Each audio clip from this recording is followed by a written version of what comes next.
জুলাই ৩৬-২৪-এর ছাত্র জনতার বিপ্লবকে সামনে রেখে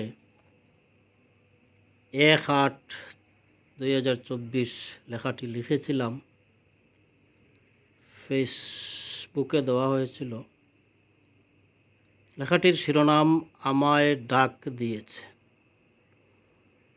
আমায় ডাক দিয়েছে আমার দেশে, থাকব না আর ঘরে বসে। স্বাধীনতা রক্ষার জন্য জাতির মুক্তির লক্ষ্যে রাজপথে তীব্র লড়াই চলছে। হায়েনাদের গুলিতে নিরীহ জনতার রক্ত ঝরছে। যেতে হবে রাজপথে, নিরীহ মানুষের লাশের হিসাব নিতে। ছাত্র জনতার গণমিছিলে দেশের মাটি ভিজে গেছে। আমায় ডাক দিয়েছে আমার দেশে, থাকব না আর ঘরে বসে।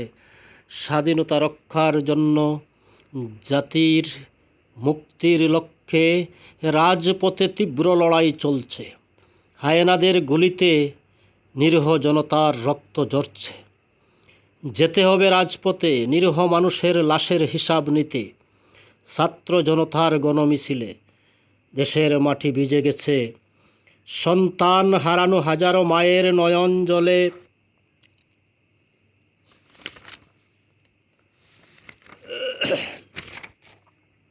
দেশকে হায়না মুক্ত করে আমার স্বাধীনতার লাল সবুজ পতাকা উড়াবই উড়াবো বাংলার আকাশে।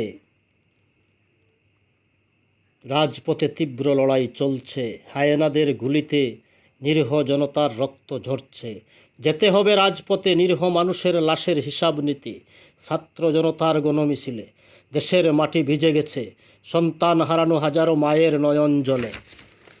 দেশকে হায়না মুক্ত করে আমার স্বাধীনতার লাল সবুজ পতাকা উড়াবই উড়াবো বাংলার আকাশে, বাংলার আকাশে।